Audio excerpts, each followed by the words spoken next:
41条让我能触摸祖先的路。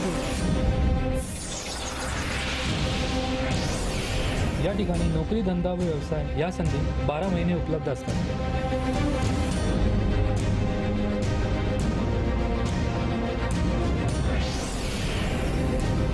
这里6吨的财富。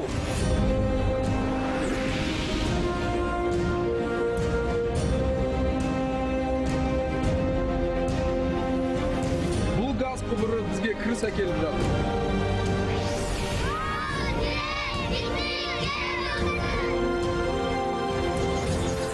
I am working in wind farm and as well as for my hometown. มีความเข้าใจซึ่งกันและกัน I believe very soon I will see the train traveling and I use it in travel. Brand new Asia.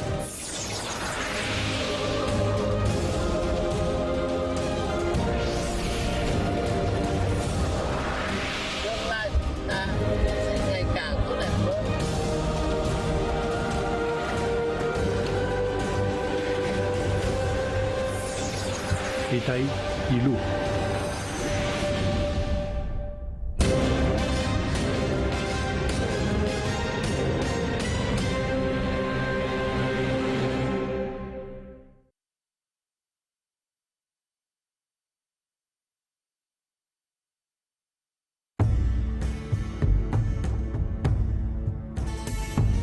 Dans la langue ouzbek, Samarcande signifie la terre fertile. C'est l'une des plus anciennes villes d'Asie centrale.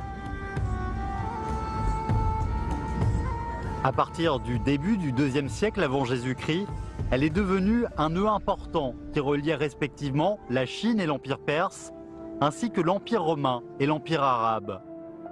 C'était une grande ville de la route de la soie. Cependant, la voie commerciale entre la Chine et l'Occident, qui passait par Samarcande, n'a pas été ouverte par les chevaux et les lances, mais par les caravanes et les routes postales. Partant de Chang'an, capitale de la dynastie des Han, les longues routes postales s'étendaient vers Loulan, Rotan et Samarcande, jusqu'à Damas, le golfe Persique et la Méditerranée. Tout en établissant des routes commerciales terrestres, on construisait des quais et des ports pour ouvrir des lignes navigables et établir des voies maritimes. Sous la dynastie des Tang, les voies navigables partaient de Guangzhou en passant par la mer de Chine méridionale, le détroit de Malacca, le golfe de Bengale et la mer d'Arabie jusqu'au golfe Persique, puis remontaient par l'estuaire jusqu'à Bagdad, capitale de Daï. Au milieu du IXe siècle, le marchand arabe Suleiman a pris des notes de son voyage du golfe Persique à Guangzhou. Il fallait à peu près 120 jours pour ce trajet. Pendant des milliers d'années, sur terre comme sur mer, à l'aide de stations relais et de ports, les efforts étaient continus pour établir des routes commerciales reliant l'Orient et l'Occident.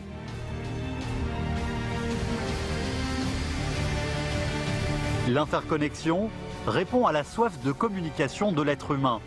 Ce désir inné est combiné à une curiosité pour l'inconnu et une aspiration pour la paix et l'amitié. Ces rêves font partie intégrante de la vie.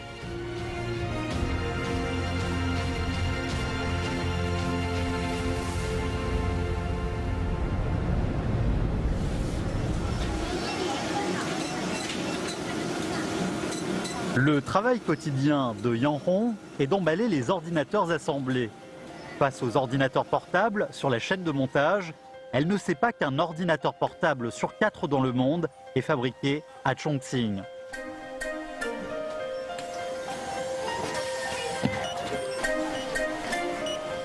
Chongqing est la plus grande base de production d'ordinateurs portables du monde, dont la production a atteint en 2015 55,75 millions. Ces ordinateurs portables sont vendus à l'étranger pour la plupart, dont la moitié sur le marché européen. Auparavant, Chongqing ne pouvait expédier de marchandises que vers l'est, à Shanghai. Après l'embarquement, il fallait traverser le détroit de Malacca avant de se rendre en Europe. Il fallait compter au moins une trentaine de jours pour qu'un ordinateur portable arrive en Europe. Maintenant, il y a presque quotidiennement des trains de marchandises qui partent de Chongqing par cette voie ferrée internationale. Les ordinateurs portables, fabriqués à Chongqing, peuvent parvenir au plus vite en 16 jours sur le marché européen. Les trains partant de Chongqing et d'autres villes vers l'Europe, en passant par le Xinjiang et la Mongolie intérieure, sont connus sous le nom de trains sino-européens. Les trajets sont longs de plus de 10 000 km et forment un corridor de fret efficace entre la Chine continentale et le marché européen. Avoir un corridor de transport sans obstacle entre la mer Baltique et l'océan Pacifique, entre l'Asie centrale, l'océan Indien et le golfe Persique, ainsi que construire des réseaux de transport qui relient l'Asie de l'Est, de l'Ouest et du Sud, sont les conditions de base pour le développement intégré des pays européens et asiatiques. Il s'agit également là d'un rêve commun. Toutefois, pour les pays riverains de la ceinture et la route, la situation actuelle n'est pas très bonne.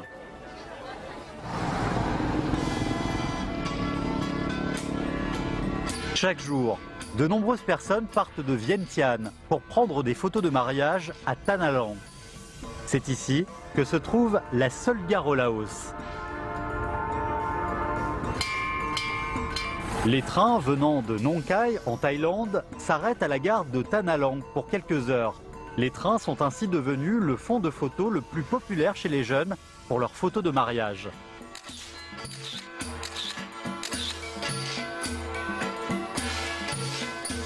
La population ne considère pas le train comme un outil de transport, mais comme un site touristique, parce qu'il n'existe quasiment aucun train au Laos.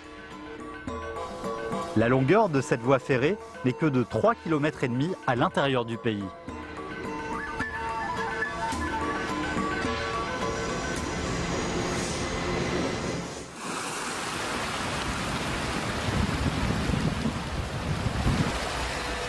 Les navires transportant du charbon sont amarrés dans le port de Karakol, au bord du lac Issyk-Kul. Le Kyrgyzstan est un pays continental. Les transports par voie d'eau dépendent principalement du lac Issyk-Kul. Néanmoins, le volume annuel de marchandises transportées ne dépasse pas les 50 000 tonnes.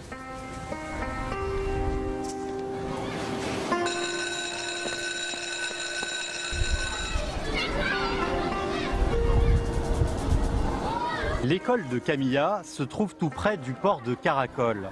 C'est une élève en 4e année, dans l'école numéro 6 de la ville de Balikshi. Ce jour-là, pendant le cours d'histoire, l'enseignant a parlé de la route de la soie, ce qui, une fois de plus, l'a fait rêver aux lieux lointains. La maison de Camilla donne face à la plus grande gare de la ville. Mais chaque année, il n'y a qu'en été que les trains transportent des passagers 2 fois par semaine. Camilla est adolescente. Pourtant, elle n'a jamais pris le train. Son plus grand plaisir est de peindre les trains en marche, en espérant que son rêve se réalise un jour.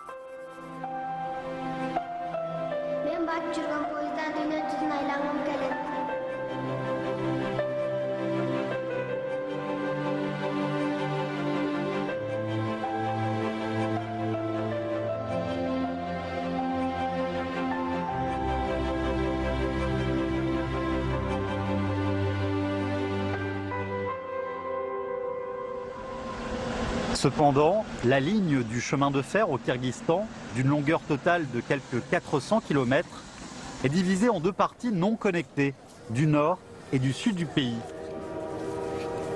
Comme il n'existe ni estuaire, ni réseau ferroviaire, le transport au Kyrgyzstan dépend principalement du réseau routier. Pourtant, sur les 34 000 km de route, la moitié sont des routes rurales, couvertes de gravier. La mauvaise situation du transport terrestre entraîne des coûts de transport élevés. Les études montrent que les coûts de transport d'un pays sans frontières maritimes sont 50% plus élevés que ceux d'un pays en bord de mer. Et le volume des échanges commerciaux est 60% inférieur. Cependant, quand les coûts de transport sont réduits de 10%, le volume des échanges commerciaux peut être augmenté de 25%. 因为吉尔吉斯啊，从南到北啊，就一条路。如果这条路呢，遇到冬天雪崩啊或者什么其他的地质灾害不通了，就南北这个商业行为和就是说人员旅行就彻底中断。为了就是说再多一条大通道的情况下，形成一个国家路网，这样呢，他们决定就是说建新的一条路，南北通大通道。 La rénovation et la construction de routes de classe mondiale ont été intégrées dans les stratégies nationales de développement. Mais pour le Kyrgyzstan, dont la production nationale brute par habitant est de moins de 1300 $ et dont la base industrielle est assez faible, le manque de fonds n'est pas le seul défi. Il y a aussi celui du domaine de la technologie. En plus des chemins de fer, des routes et des autres moyens de transport terrestre, les voies maritimes, les lignes aériennes, les réseaux d'alimentation en électricité, les pipelines de pétrole et de gaz et les télécommunications représentent également de grands défis pour les pays en développement. En 2014, une photo montrant la vie des immigrés africains a été publiée. Elle a remporté le prix annuel Press Photo du concours World Press Photo.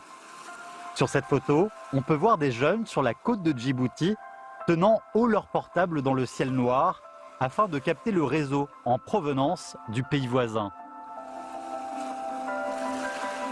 Cette photo parle du sujet suivant. Les personnes qui vivent à l'ère de la mondialisation désirent communiquer et ont besoin de réseaux. L'interconnexion entre les infrastructures est une garantie pour la circulation libre des personnes, des marchandises, des capitaux, de l'information. C'est également une nécessité commune pour les pays riverains de la ceinture et la route. Les pays en développement souhaitent brûler les étapes de développement pour passer de rien à tout, de peu à beaucoup. Les économies européennes avancées promeuvent la mise à niveau des infrastructures en espérant obtenir un corridor de transport sans obstacle entre l'Europe et l'Asie. L'amélioration des infrastructures transfrontalières est l'une des propositions du projet La ceinture et la route et a été saluée par les pays concernés.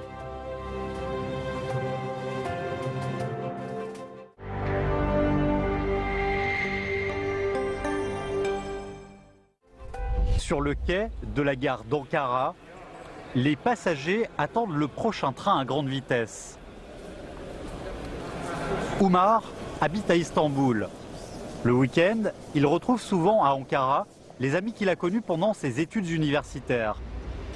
Il est habitué à faire ce trajet et n'emporte pas de bagages. Le train circule à une vitesse de 250 km/h, d'une manière stable et confortable.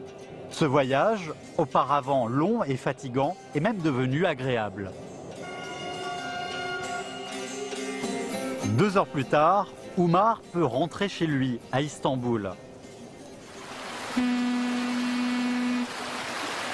Ankara est la capitale de la Turquie et se trouve sur le plateau de l'Anatolie. Il y a plus de 500 km entre Ankara et Istanbul, la plus grande ville du pays. Les deux villes sont séparées par des vallées et des collines.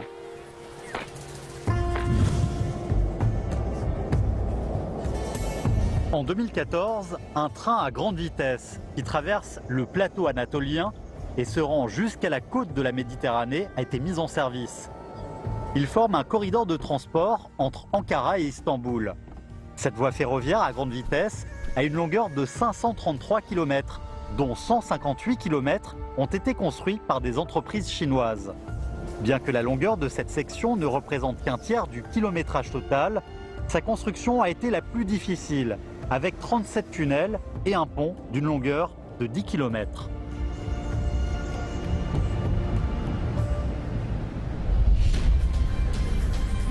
L'amélioration et l'optimisation des infrastructures de transport améliorent la qualité de vie de la population, agissent au service du public et du renouveau économique. Telle est l'expérience réussie de la réforme et de l'ouverture de la Chine. Pour s'enrichir, il faut d'abord construire des routes. Cette expression connue de tous les Chinois illustre bien ce point. Au cours des 20 dernières années, la Chine s'est engagée dans la construction d'infrastructures nationales, la promotion du transport, les télécommunications et l'urbanisation en opérant des changements remarquables.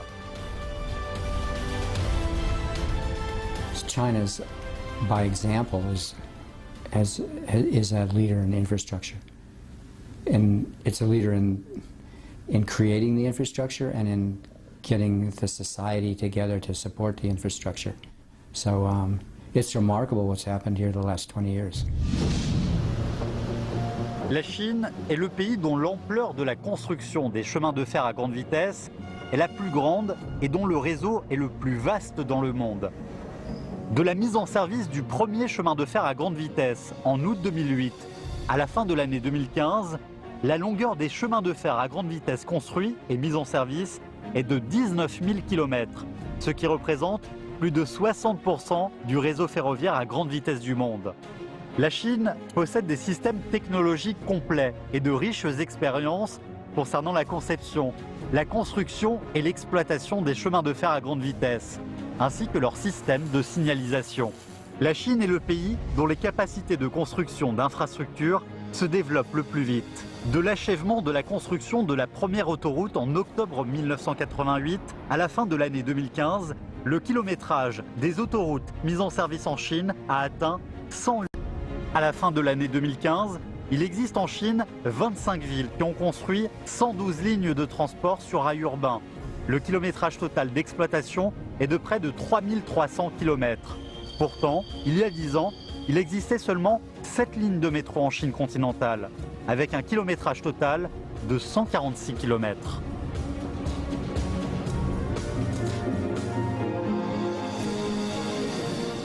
Parmi les 10 plus grands ports de conteneurs au monde, 7 sont en Chine. En 2015, le port de Shanghai, avec un volume de 36,54 millions d'EVP, conserve la première place au rang mondial.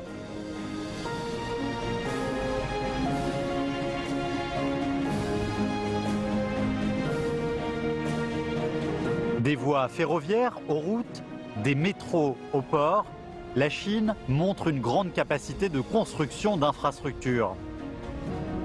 De plus en plus d'entreprises chinoises mènent des coopérations dans le monde entier pour aider les pays en développement à améliorer leurs infrastructures afin de promouvoir l'interconnexion. China has tremendous human resources. China has had a very fast learning curve in terms of new technologies. China has huge technological resources. China has invested in research and development and innovation. And I think sharing that kind of experience with its partners would be extremely helpful to developing the future initiative. So China has a lot to bring, not just capital, but human resources, know-how, technological ability, innovation. Jeddah, le plus grand port d'Arabie Saoudite, est à 70 km à l'est de la Mecque, ville sainte de l'islam.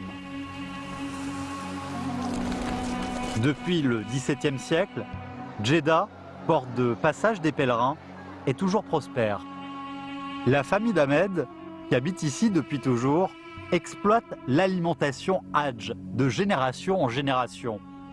المدينة المنورة إلى مكة كانوا يجون على حيوانات زي الحمير زي الجمال زي الحصان فكان تاخذ رحلة الحج طويلة مشقة طويلة يعني وقت طويل يعني قبل ما يعني يجي من المدينة إلى مكة يقومون فرائض الحج فريضة الحج ياخذ وقت طويل في بعض الناس يعني يموتوا في الطريق في بعض الناس ما يقدروا يكملوا الحج في بعض الناس يجوا يكملوا الحج وكل حاجة بعد كذا لما يرجعوا في الطريق يموتوا يعني رحلة طويلة كانت في الحج. Le travail d'Ahmed, de nos jours, va bien au-delà de l'imagination de ses ancêtres. Il travaille dans une société chinoise qui est en train de construire un chemin de fer à grande vitesse, reliant la Mecque et Médine, une autre ville sainte de l'islam. Cette voie ferroviaire a une longueur totale de 450 km.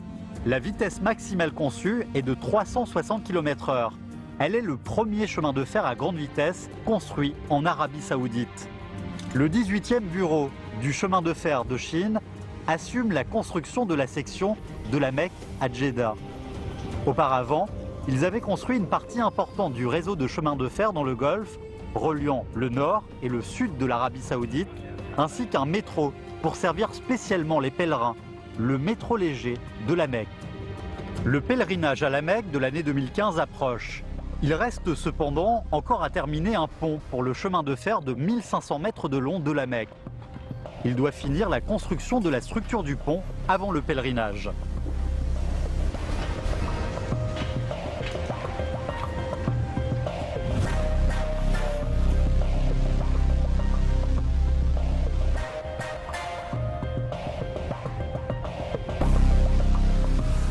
La construction de la structure du pont a finalement été achevée dans les délais prévus. Ce jour-là, Ahmed et ses collègues sont allés à la plage. Ils ont l'intention de se relaxer et de profiter d'un barbecue bien mérité après leur dur labeur. Lors de leurs vacances, des millions de musulmans venant du monde entier affluent à la Mecque pour le pèlerinage annuel.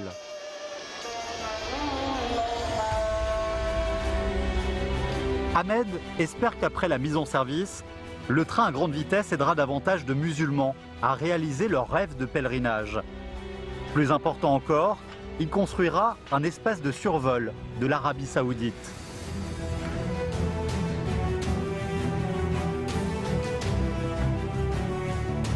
Les données montrent que l'ampleur de la construction d'infrastructures en Asie dépassera 8 000 milliards de dollars.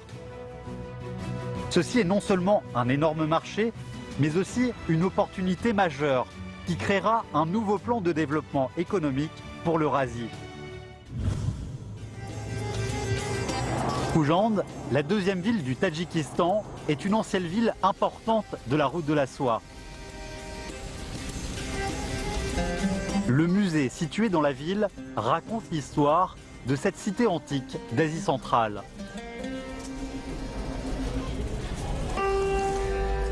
Toutefois, dans la salle d'exposition d'objets anciens, une tenue de travail d'un ouvrier chinois est exposée. Derrière cet objet se cache une histoire concernant la route de la soie moderne.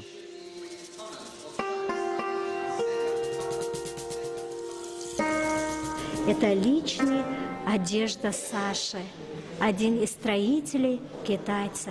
И вот можно сказать, что Шахристанский туннель, который построен в 2012 году, связывает круглый год юг с севером Таджикистана. И мы все надеемся, в будущем наша дружба будет крепче между Китаем и Таджикистаном. Le Tadjikistan est un pays montagneux. 93% de sa superficie est couverte de chaînes de montagnes.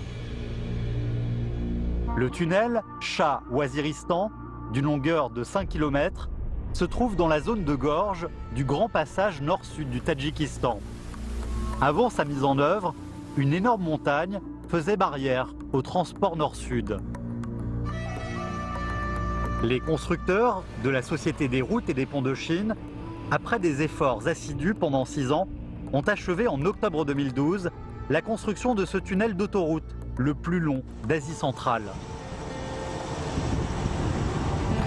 Le président du Tadjikistan a salué ce projet qui a permis de réaliser la véritable unification entre le sud et le nord du pays. Il a personnellement octroyé l'ordre de l'amitié aux représentants des entreprises chinoises pour faire l'éloge de leur contribution. C'était la première fois que le chef d'État du Tadjikistan décernait l'ordre à une entreprise étrangère. Le musée de Khoujand a spécialement conservé la tenue d'un ouvrier du tunnel pour graver ses exploits dans la mémoire et lui rendre hommage.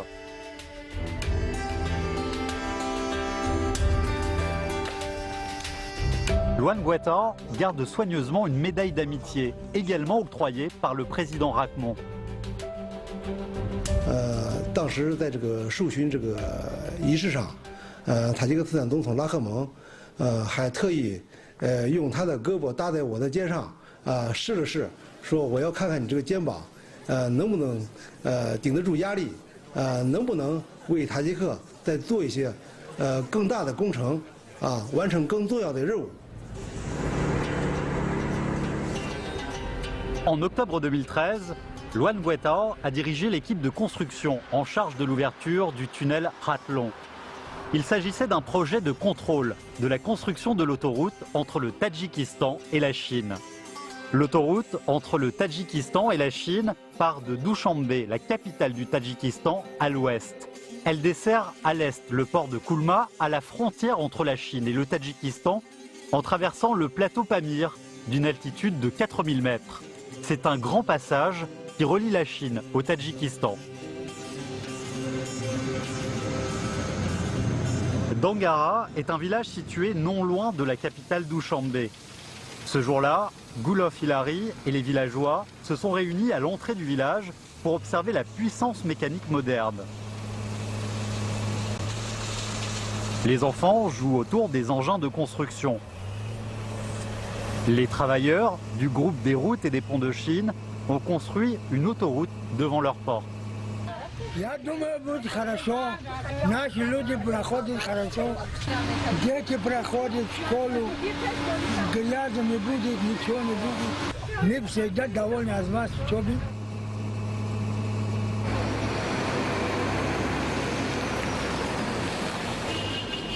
À midi, Camille et plusieurs collègues prennent le déjeuner dans un restaurant en bord de route.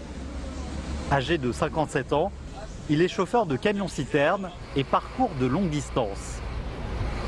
À l'extérieur du restaurant, de gros camions passent sans cesse sur la route nouvellement construite. Camille est très ému.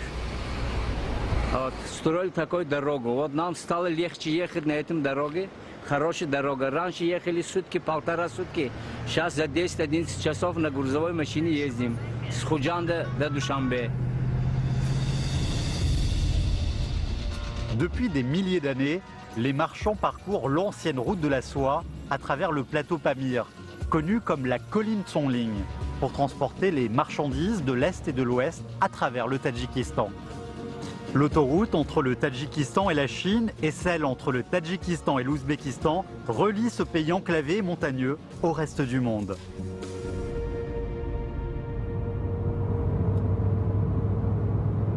Partant d'Almaty, la plus grande ville du Kazakhstan, la route s'étend vers l'ouest. Elle traverse le pays avec une longueur de plus de 2700 km, couvrant 4,6 millions de personnes. La route est nommée route du double ouest, parce que c'est un corridor de transport reliant l'ouest de la Chine à l'ouest de l'Europe. Elle est connectée avec l'autoroute Yeungang-Korgos sur le territoire chinois, puis traverse le Kazakhstan jusqu'en Russie avant d'être reliée au réseau routier européen.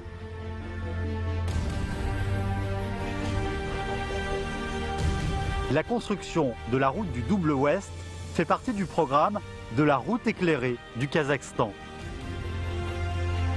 En novembre 2014, le président du Kazakhstan, Nazarbayev, a proposé officiellement le programme intitulé « La route éclairée », qui vise à promouvoir le développement des infrastructures, en particulier l'amélioration des infrastructures de transport, afin de former un réseau d'intégration de transport routier, ferroviaire et aérien.